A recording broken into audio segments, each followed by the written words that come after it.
Envisagez-vous une séparation ou un divorce et aimeriez-vous savoir quelles sont les options possibles?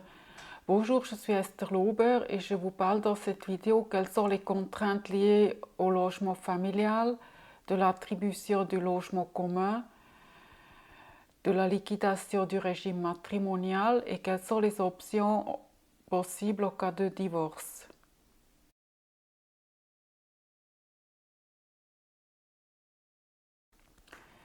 Si vous êtes marié ou pacsé, votre résidence principale est un logement familial. Selon la jurisprudence, la résidence principale reste un logement familial tant que dure le mariage ou le partenariat, également pendant la durée de divorce et au cas de séparation. Selon l'article 169 du Code civil, un époux ne peut, sans le consentement exprès de son conjoint, aliéner la maison ou l'appartement familial, ni restreindre par des actes juridiques les droits dont dépend le logement familial.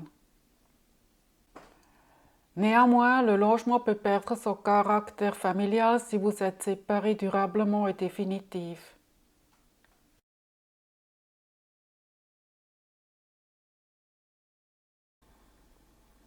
En cas de séparation, de divorce ou de dissolution du partenariat, vous devrez décider qui quittera les lieux. Selon l'article 169, alinéa 2 du Code civil, s'il n'est pas possible de recueillir ce consentement ou si votre conjoint le refuse sans un motif légitime, vous pourrez appeler le juge. En cas de litige entre les époux, un juge peut prendre des mesures de protection de l'union conjugale selon l'article 175 du Code civil suisse. Ces mesures peuvent porter sur l'attribution du logement à l'un des époux.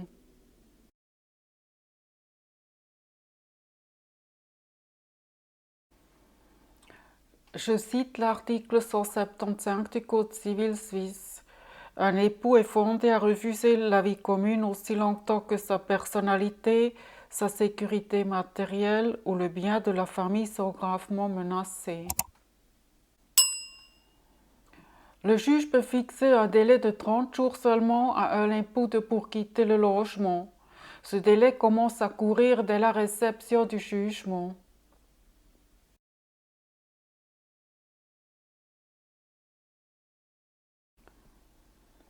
Selon l'article 121 du Code civil, le juge peut attribuer à l'un des époux un droit d'habitation de durée limitée sur le logement de famille qui appartient à l'autre époux, moyennant une indemnité équitable ou une déduction équitable de la contribution familiale.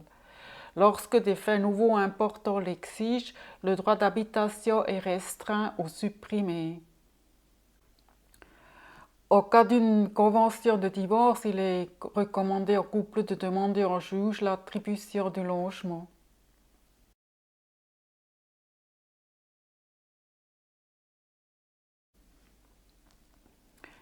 Le divorce entraîne la dissolution du régime matrimonial. Il faut distinguer les divers régimes matrimoniaux.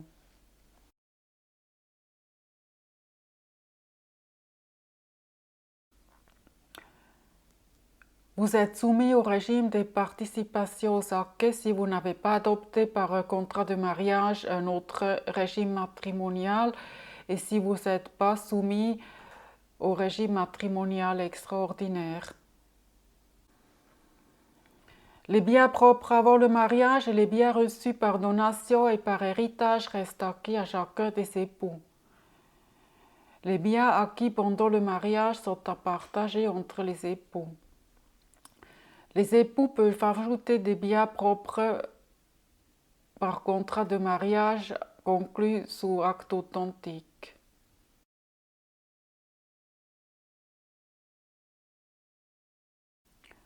Tous les biens sont séparés et rien n'est à partager en cas de divorce.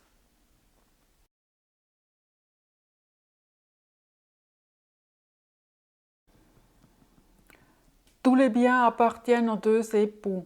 Ils peuvent disposer des biens de la communauté que conjointement ou avec le consentement l'un de l'autre.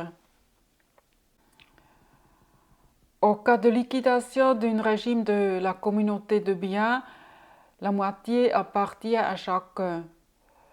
Dans un contrat de mariage, certains biens peuvent être définis comme biens propres, par exemple biens immobiliers.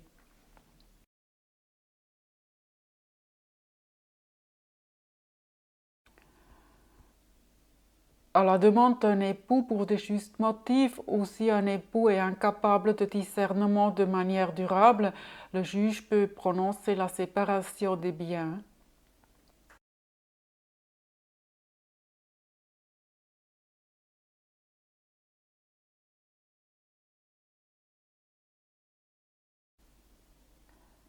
La plupart des époux achètent ensemble la résidence principale aux copropriétés. Un bien immobilier peut appartenir à plusieurs personnes à part égale ou non.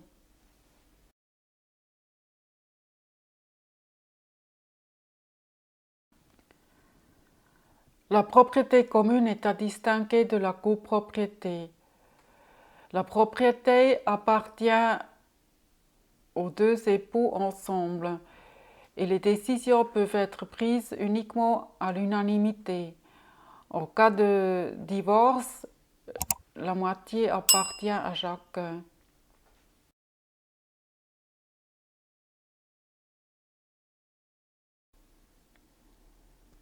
La propriété appartient à une seule personne. C'est souvent le cas si une personne était déjà propriétaire avant le mariage ou le partenariat.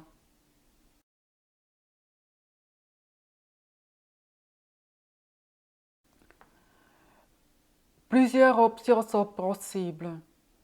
Les époux décident de vendre la maison. Les époux ne veulent pas vendre et décident de louer la maison. L'un des époux reprend la maison et indemnise l'autre et il reprend également l'hypothèque. Les époux décident d'attribuer à l'un des deux un droit d'habitation. Si les époux ne trouvent pas d'accord, c'est le juge qui décidera. L'option à choisir dépend entre autres de votre situation financière, si vous avez des enfants, de votre régime matrimonial et de votre volonté. Si votre situation est compliquée, il peut être judicieux de demander conseil à un avocat. Si vous avez aimé cette vidéo, partagez-la et mettez le pouce en haut. N'hésitez pas à abonner ma chaîne de YouTube et si vous appuyez sur la cloche, YouTube vous en fera une alerte de chaque nouvelle vidéo. Je vous en remercie. À bientôt et au revoir.